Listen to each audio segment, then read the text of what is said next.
everybody. Thanks for joining us for the first LTBcoin Q&A. My name is Adam B. Levine. I'm the editor-in-chief of the LTB Network and one of the hosts of the Let's Talk Bitcoin show.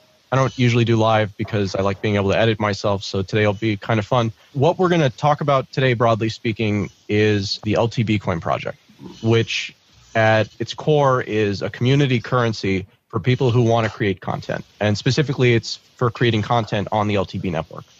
The kind of 30-second elevator version of what we're doing is you can think about this like a cryptocurrency just like Bitcoin, except instead of mining it with your computer, you mine it essentially with your creative effort or by consuming the creative efforts of other people. The short version is that you mine it with your creative effort, whether that's creating a show for the Let's Talk Bitcoin network or running a blog for the Let's Talk Bitcoin network, because that's kind of what we're moving towards. Is right now, letstalkbitcoin.com is a website that is just about Let's Talk Bitcoin. But what the LTB network is going to be is essentially a platform for podcasts and video shows and also curated blogs where one or multiple people will run a blog and essentially help select writing, just like we select writing from people who we like and writing that we like to go onto the LTB blog.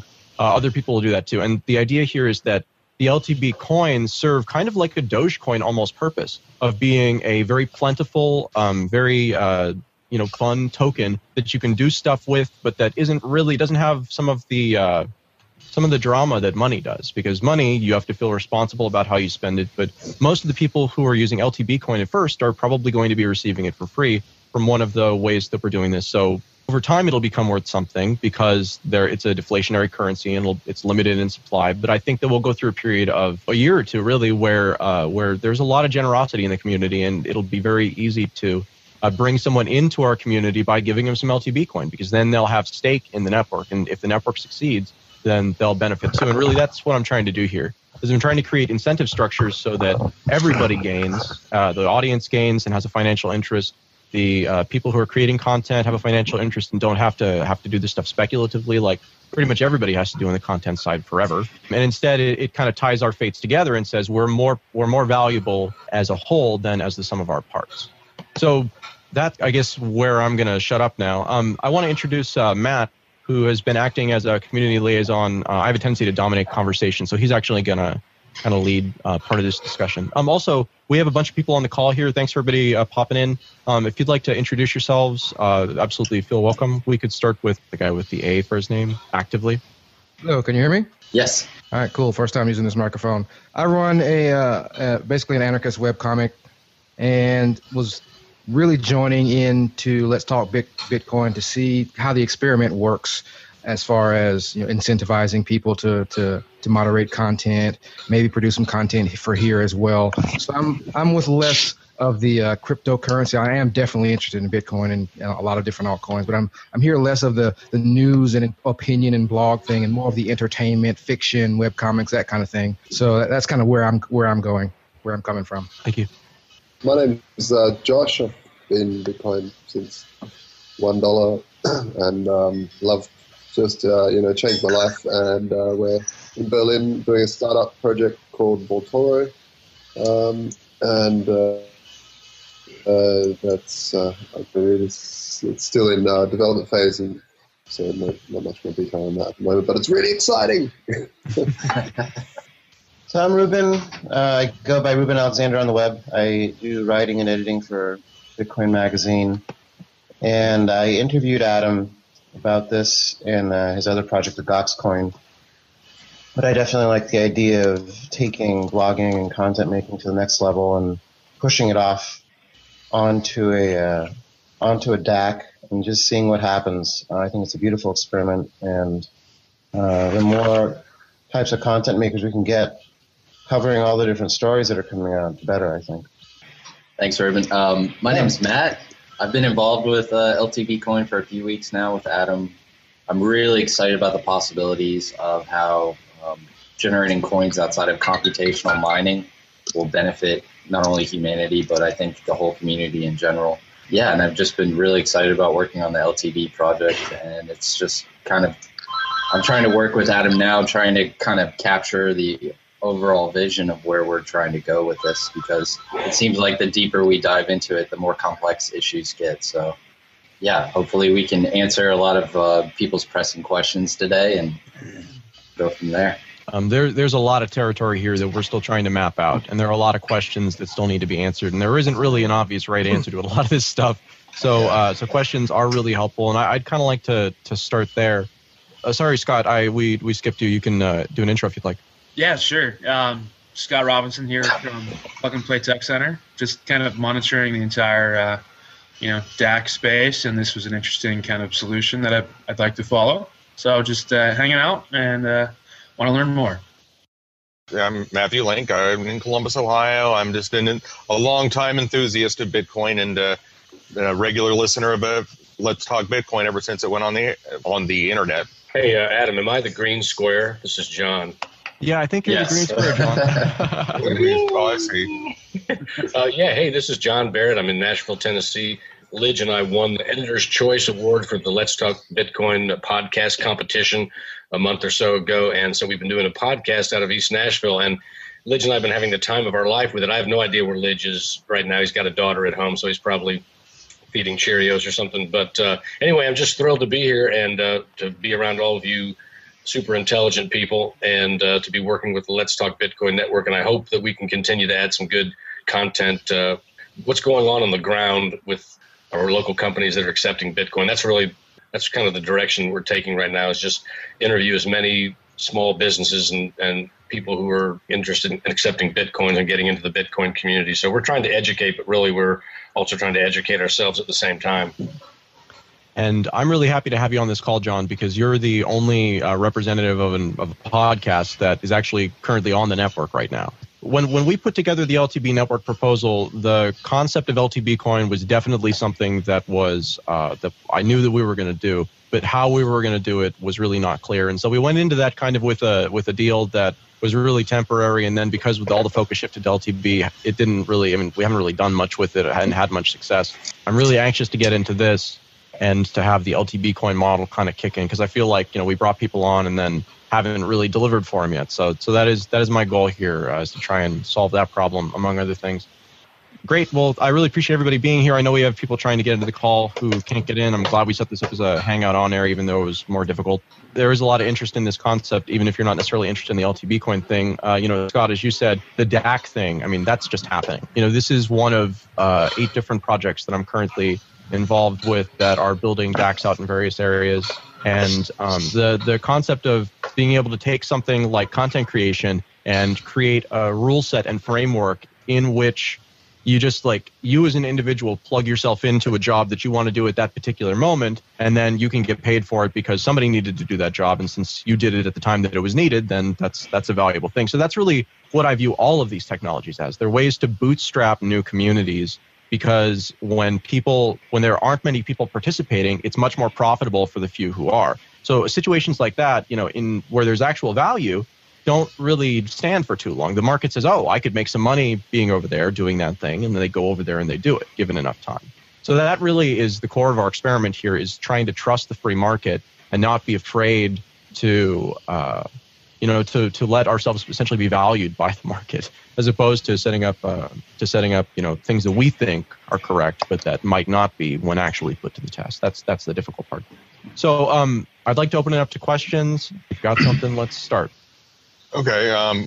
Actually, I'm didn't realize this was about an altcoin. I thought this was going to be about Bitcoin, and LTB coin was a Let's Talk Bitcoin hangout. Not that it's not interesting, but I just heard about Let's Talk Bitcoin since this thing started here. I didn't know it existed. Yeah. But it doesn't exist yet. It's going to exist in about a month. Right now, we're going to launch the test version of it next week.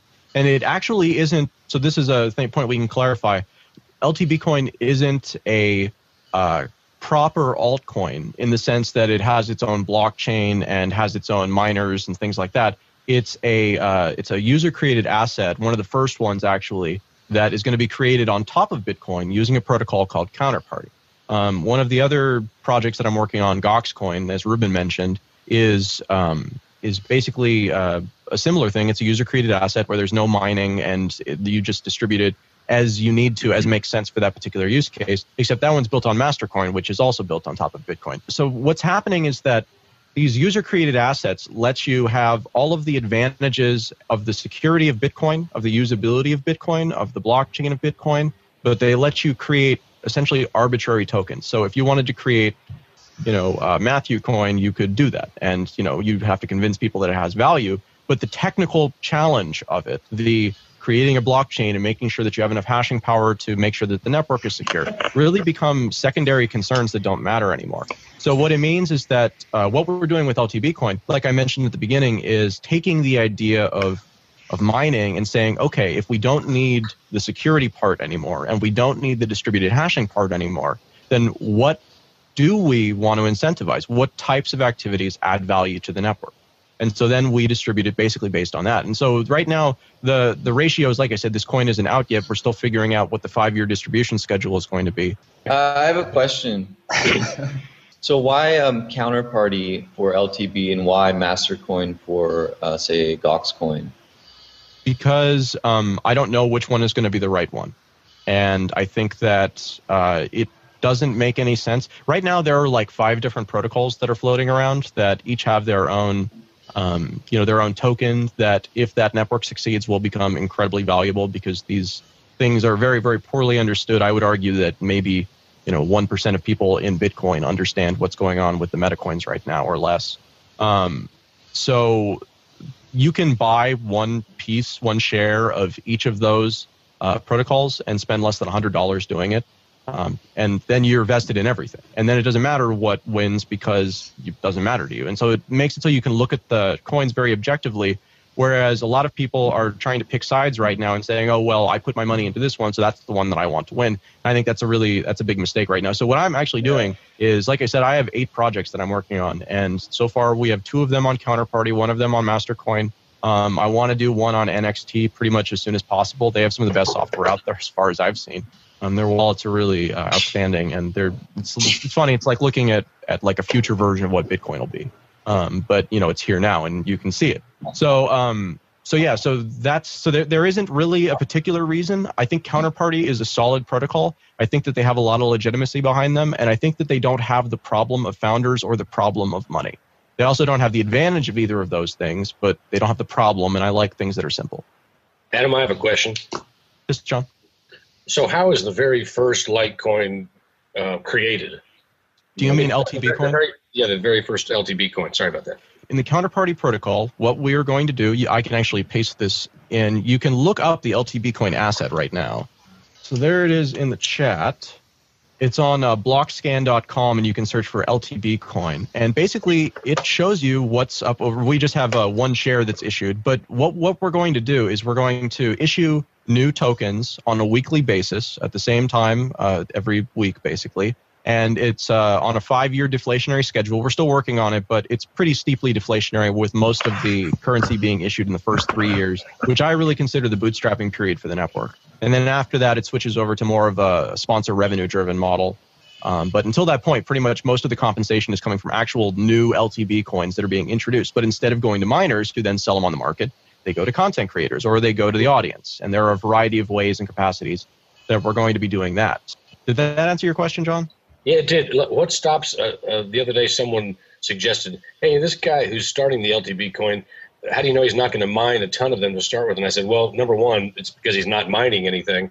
Number 2, I trust him and I trust your integrity. But how do you quell those fears that someone might have that Adam B. Levine is going to have 20 million of them to start with somehow?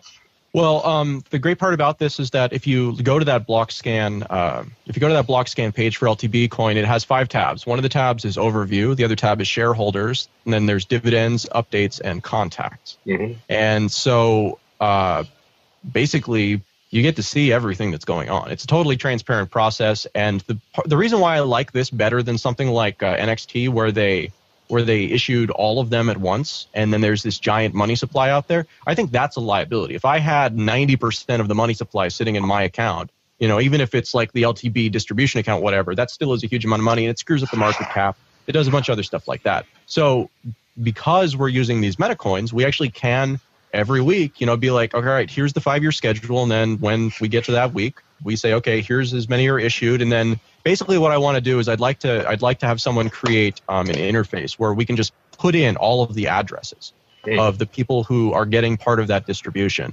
and then just have it, create the new coins, have it dump into that, and pay to all those addresses immediately, and that's the weekly distribution. Nice. Yeah. Sounds great, man. Yeah. Sorry, there's one other thing.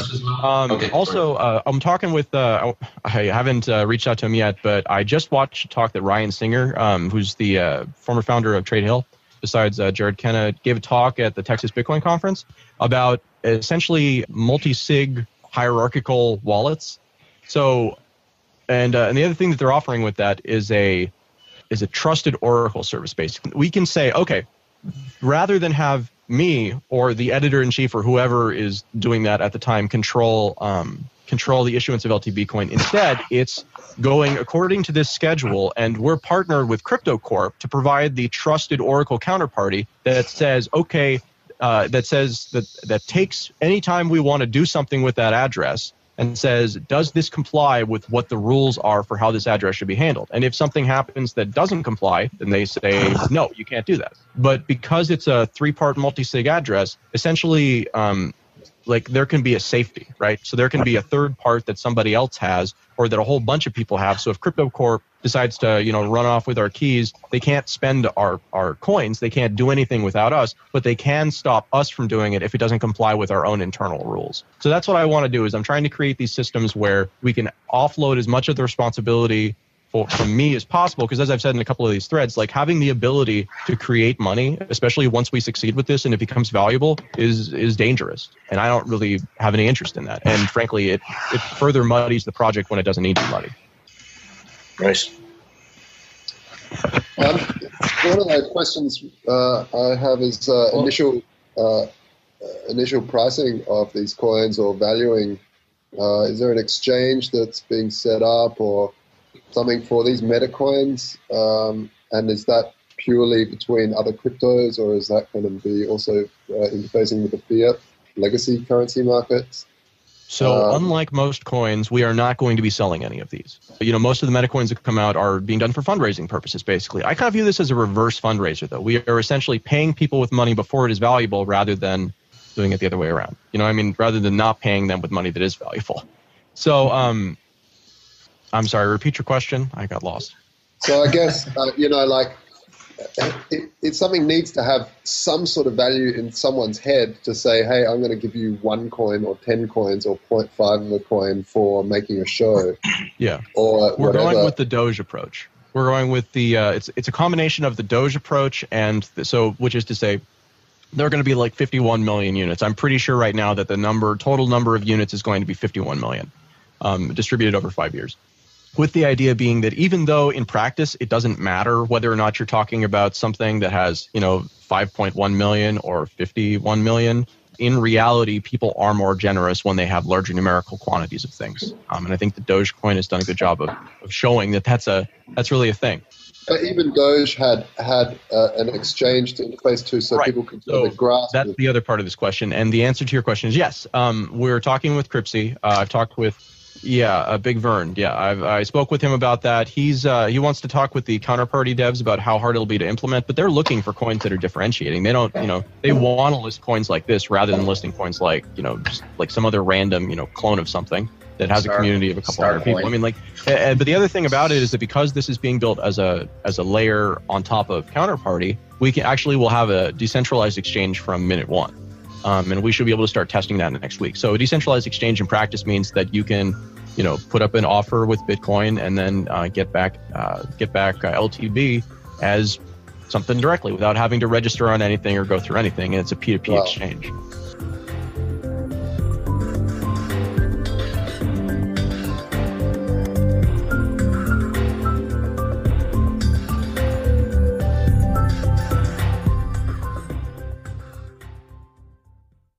This This is Chris Joseph bringing you news on Next, the first true second-generation cryptocurrency for March 18th, 2014. If you haven't taken the new Next web client or the Next asset exchange out for a spin, you don't know what you're missing. Here's where you should go to check it out. http://nextra.org/next client. I'll spell that for you because it's got some hyphens in it. nxtra.org/nxt-client. This new client is running on the Next test net, where you can also play with the decentralized asset exchange. Post a request for some test Next in the forums, and someone will send you some test coins that you can play with. You can issue and trade assets today in a next-generation web-based client running on a fast, lightweight, proof-of-stake blockchain. For more general information on Next, head to nextcrypto.org or mynxt.org. And stay tuned for more news on Next on the next Let's Talk Bitcoin broadcast.